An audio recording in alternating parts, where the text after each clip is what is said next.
ശ്രീ നൌഷാദ്, ഞാൻ നേരത്തെ പറഞ്ഞത് അങ്ങ് കേട്ടിട്ടുണ്ടോ എന്നറിയില്ല. നേരത്തെ തന്നെ വാവരും അയ്യപ്പസ്വാമിയും തമ്മിൽ അങ്ങനെ ഒരു ബന്ധം ഊട്ടിയുറപ്പിക്കാവുന്ന ഒരു രേഖയും നിലവിലില്ല എന്ന് ഹൈന്ദവ സംഘടനകൾ ഒരു നിലപാട് മുന്നോട്ട് വച്ചിരുന്നു. ഇപ്പോൾ കഴിഞ്ഞ ദിവസം അവിടെ ഒരു ദേവപ്രശ്നം വച്ചിരുന്നു. ആ ദേവപ്രശ്നത്തിൽ തെളിഞ്ഞത് വാപുരസ്വാമിയെ അവിടെ പുനഃപ്രതിഷ്ഠിക്കണമെന്നുള്ളതാണ്. നേരത്തെ അവിടെ ഒരു ക്ഷേത്രം വാപുരസ്വാമിക്ക് ഉണ്ടായിരുന്നു. ചില ഹിന്ദു മതഗ്രന്ഥങ്ങൾ അടിസ്ഥാനമാക്കിക്കൊണ്ട് 400 വർഷം മുമ്പ് രചിക്കപ്പെട്ട ആ ഗ്രന്ഥത്തിലെ ചില കാര്യങ്ങളാണ് മറ്റം ജയകൃഷ്ണൻ പണിക്കർ നമ്മോടിപ്പോൾ സൂചിപ്പിച്ചത്, അതുപോലെ ശരത്ത് സൂചിപ്പിച്ചത് ആ കാര്യങ്ങളാണ്. എങ്ങനെയാണ് മഹല്ല് കമ്മിറ്റി ഈ വിഷയത്തെ സമീപിക്കുന്നത്? നമസ്കാരം. ഞാൻ കഴിഞ്ഞ 2 മാസം മുമ്പ് ഒരു ചർച്ചയിൽ പങ്കെടുത്തപ്പോൾ വളരെ കൃത്യമായി പറഞ്ഞിരുന്നു, ഈ ബാബുരസ്വാമി വിഷയത്തിനകത്ത് മുസ്ലിം സമുദായത്തിന്റെ വിശ്വാസത്തിനോ യാതൊരു പങ്കുമില്ല എന്ന് കൃത്യമായി പറഞ്ഞിരുന്നു. അയ്യപ്പനും ബാബരും ഒരു സുഹൃത്ത് ബന്ധം എന്നതിലപ്പുറം കേരളത്തിന്റെ ഒരു മതസൗഹാർദ്ദത്തിന്റെ ഒരു പ്രതീകമായി ആണ് കാണുന്നത്. ആ മതസൗഹാർദ്ദം തകർക്കുന്ന രീതിയിലോ അതല്ലെങ്കിൽ അതിനൊരു ഭംഗം വരുന്ന രീതിയിലോ മുസ്ലിം സമുദായത്തിന്റെ ഏതെങ്കിലും ഭാഗത്ത് നിന്ന് ഒരു പ്രശ്നങ്ങൾ ഇന്ന് വരെ ഉണ്ടായിട്ടുമില്ല. അതാണ് യാഥാർത്ഥ്യം. ഇവിടെ ദേവപ്രശ്ന പ്രകാരം എന്ന് പറയുകയുണ്ടായി. നമ്മള് ഈ ബാബറുടെ പിൻഗാമികൾക്ക് അവിടെ അവകാശങ്ങൾ കൊടുക്കുകയും അവർക്ക് വേണ്ട ആനുകൂല്യങ്ങൾ കൊടുക്കുകയും ചെയ്തത് ഒരു ദേവപ്രശ്നത്തിന്റെ ഭാഗമായിട്ടാണ്.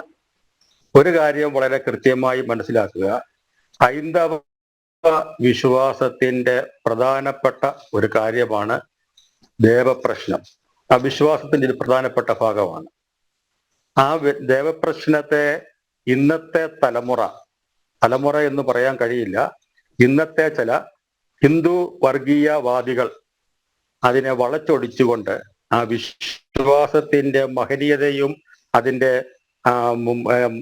അതിന്റെ ഏറ്റവും പ്രധാനപ്പെട്ട ആ കാര്യങ്ങളൊക്കെ വളച്ചൊടിച്ചുകൊണ്ടുള്ള കാര്യങ്ങളാണ് കണ്ടുവരുന്നത്.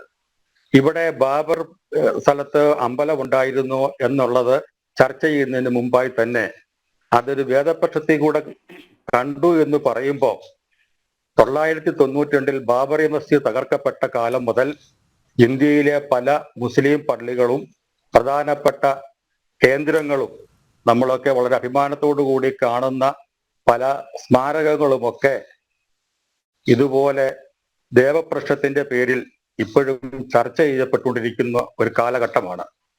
കേരളത്തിൽ ഈ ദേവപ്രശ്നത്തിന്റെ പേരിൽ നടക്കുന്ന ആദ്യത്തെ സംഭവമായി അതിൽ ഒരു ഇടപെടൽ അനിവാര്യമാണ്. ശ്രീ നൌഷാദ്, അത് ആർക്കിയോളജിക്കൽ സർവേ ഓഫ് ഇന്ത്യയുടെ റിപ്പോർട്ട് അനുസരിച്ചുള്ള കാര്യങ്ങളാണ്. ഏറ്റവും ഒടുവിൽ സംഭാൽ വിഷയം തന്നെ എടുക്കുകയാണെങ്കിൽ ആർക്കിയോളജിക്കൽ സർവേ റിപ്പോർട്ട് അനുസരിച്ച് അത് കോടതി നിർദ്ദേശപ്രകാരമാണ് അവിടെ കാര്യങ്ങൾ ചെയ്തിട്ടുള്ളത്. വളരെ കൃത്യമായി ചരിത്രരേഖകളുടെ അടിസ്ഥാനത്തിൽ നിങ്ങൾ തമസ്കരിക്കപ്പെട്ട ചരിത്രരേഖകൾ പൊക്കിക്കൊണ്ടുവന്ന് ഇത്തരത്തിൽ നിയമപ്രശ്നങ്ങളിലൂടെ കടന്ന് കോടതി വഴിയാണ് ഇത്തരത്തിലുള്ള സങ്കീർണതകളെ ഹൈന്ദവ സമൂഹം മറികടക്കുന്നത്. നമുക്ക് ഈ വിഷയത്തിലേക്ക് വരാം. ഇപ്പോൾ താങ്കൾ പറഞ്ഞതിന്റെ ബാക്കി പറഞ്ഞിട്ട് വേണമല്ലോ. ഞാൻ ആദ്യമേ എന്നെ ഈ ചർച്ചയ്ക്ക് വിളിച്ചപ്പോൾ പറഞ്ഞിരുന്നു എനിക്ക് സംസാരിക്കാനുള്ള അവസരം തരണമെന്ന് പറഞ്ഞിരുന്നു. അതുകൊണ്ടാണ് അങ്ങനെ ഒരു ഉറപ്പ് കിട്ടിയോണ്ടാണ് ഞാൻ വന്നത്. ഞാൻ തീർച്ചയായും താങ്കൾക്ക് സംസാരിക്കാം, കാരണം 3/4 മണിക്കൂർ നമ്മുടെ മുന്നിലുണ്ട്. അങ്ങേക്ക് തന്നെയാകും ഏറ്റവും അധികം സമയം തരിക.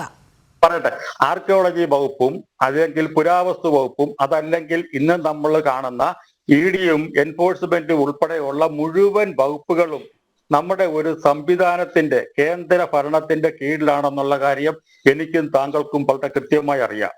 അതിന്റെ നിയന്ത്രണവും ചരട് വിരിക്കുന്നത് ആരുടെ കയ്യിലാണെന്ന് നമുക്കറിയാം. ഇവിടെ നിങ്ങൾ കോടതിയുടെ പേര് പറഞ്ഞ് അതല്ലെങ്കിൽ ഈ പുരാവസ്തു വകുപ്പിന്റെ പേര് പറഞ്ഞ് ഓരോ കാര്യങ്ങളും തട്ടിക്കൂട്ടുമ്പോൾ അതിൽ എന്തുമാത്രം യാഥാർത്ഥ്യമുണ്ട് എന്നുള്ള കാര്യം ഈ ഇന്ത്യയിലെ ജനാധിപത്യ ബോധമുള്ള ജനങ്ങൾ കാണുകയും കേൾക്കുകയും ചെയ്തുകൊണ്ടിരിക്കുകയാണ്.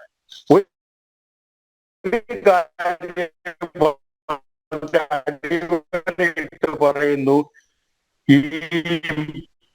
ഇപ്പൊ ഞാൻ പറയാൻ കാരണം ഇവിടുത്തെ ഇന്ത്യയിലെ ഹൈന്ദവ 80 എന്ന ഹൈന്ദവ സഹോദരങ്ങൾ മുഴുവൻ വർഗീയവാദികളോ ഹിന്ദു രാഷ്ട്രം വേണമെന്ന് ആഗ്രഹിക്കുന്നവരോ അല്ലെങ്കിൽ രാജ്യത്തിൽ നിന്നും മുസ്ലിങ്ങളെ പേര് മാത്രമാണ് ഈ ഇങ്ങനെയുള്ള ആരോപണങ്ങൾ ഉന്നയിച്ചുകൊണ്ട് അധികാരത്തിന്റെ ധാർഷ്ട്യത്തോടുകൂടി ആ ഈ ED-യെയും അതുപോലെയുള്ള അന്വേഷണ ഏജൻസികളെയും അതുപോലെ തന്നെയുള്ള ഡിപ്പാർട്ട്മെന്റുകളെയോ ഒക്കെ ഭീഷണിപ്പെടുത്തിയോ വരുതിക്ക് നിർത്തിയോ കൊണ്ടോ ജനങ്ങളെ അല്ലെങ്കിൽ നാട്ടുകാരെ ബുദ്ധിമുട്ടിക്കുന്ന ഒരു സാഹചര്യം ഉണ്ടാക്കിയെടുക്കുന്നത്. ഞാൻ പറഞ്ഞു വരുന്നത് ഇതൊക്കെ ബുദ്ധിയുള്ള അല്ലെങ്കിൽ ജനാധിപത്യം ബോധമുള്ള ഒരു ഹൈന്ദവ സഹോദരൻ ശ്രീ എം.എസ്. നൗഷാദ്, അങ്ങ് ഇത്രയും പറഞ്ഞ സ്ഥിതിക്ക് ഞാനൊരു കാര്യം ചോദിച്ചുകൊള്ളട്ടെ. ഈ ചർച്ചയിൽ ഇടപെട്ടുകൊണ്ട് ഒന്ന് ചോദിക്കുകയാണെന്ന് മാത്രം കരുതിയാൽ മതി. പറയൂ, ഞാൻ പ്രതിപക്ഷ ബഹുമാനത്തോട് കൂടി സംസാരിക്കുന്നത്, പറഞ്ഞോളൂ. താങ്കൾ പറഞ്ഞു അയ്യപ്പനും വാവരും തമ്മിലുള്ള സൗഹൃദ ബന്ധത്തെക്കുറിച്ചൊക്കെ പറഞ്ഞു, അതുകൊണ്ട് തന്നെയാണ് അവിടെ വാവർ നട ഉണ്ടായത് എന്നെല്ലാം താങ്കൾ പറഞ്ഞു. പക്ഷേ വാവരുടെ പിൻതലമുറയിൽപ്പെട്ട ആരെങ്കിലും ഈ അയ്യപ്പനെ ഒന്ന് ദർശിക്കാൻ വേണ്ടി പോയത് നമ്മുടെ മുന്നിലുണ്ടോ? അങ്ങനെയൊന്നും ഞാൻ കേട്ടിട്ടില്ല, അതുകൊണ്ടാണ് ചോദിക്കുന്നത്. വാവർ എന്ന് പറയുന്നത് യാഥാർത്ഥ്യമാണെങ്കിൽ അദ്ദേഹത്തിനൊരു പിൻതലമുറ അവിടെ തന്നെ കാണുമല്ലോ. ആ പിൻതലമുറയിൽപ്പെട്ട ആരെങ്കിലും ശബരിമലയിൽ ചെന്ന് ശബരിമല അയ്യപ്പനെ ദർശിച്ചിട്ടുണ്ടോ? ഞാൻ ആദ്യമേ പറഞ്ഞല്ലോ, ഒരു ഇസ്ലാം മതവിശ്വാസത്തിനനുസരിച്ചുള്ള സ്ഥലങ്ങളിലേ പോകാറുള്ളൂ. അതിലപ്പുറം ഒരിടത്ത് പോകാറില്ല എന്ന് ഞാൻ ആദ്യമേ നിങ്ങളോട് സൂചിപ്പിച്ചു. അതാ ഇപ്പൊ നിങ്ങൾ ചോദിച്ച ചോദ്യത്തിന്റെ ഉത്തരം ഞാൻ കാലയെ കൂട്ടി തന്നെ അത് പറഞ്ഞു.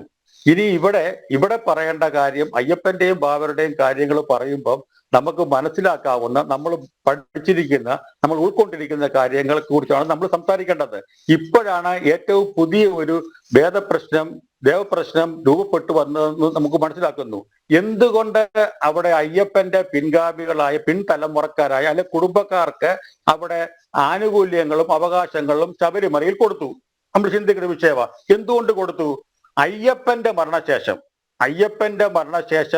ബാബര് കൊല്ലപ്പെടുകയാണ് ചെയ്തത്. ബാബര് കൊല്ലപ്പെട്ടു എന്നാണ് നമ്മുടെ ഐതിഹ്യങ്ങൾ പറയുന്നത്. എങ്ങനെ ബാബര് കൊല്ലപ്പെട്ടു? ബാബര് തെറ്റിദ്ധാരണയുടെ പുറത്ത് കൊല്ലപ്പെട്ടു എന്നാണ് പറയുന്നത്.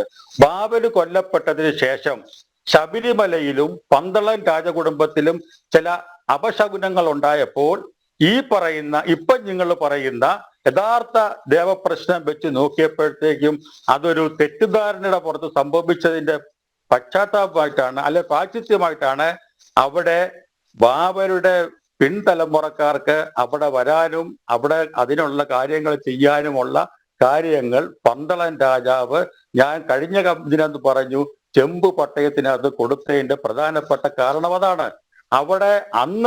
അവിടെ ബാബരുടെ പേരിൽ ഒരു ക്ഷേത്രം ഉണ്ടായിരുന്നു എന്ന് ഇപ്പോൾ നിങ്ങൾ പറയുന്നതിനകത്ത് എന്തെങ്കിലും തെളിവ് തരാനോ അല്ലെങ്കിൽ എന്തെങ്കിലും പറയാനോ നിങ്ങളെ കൊണ്ട് കഴിയില്ല.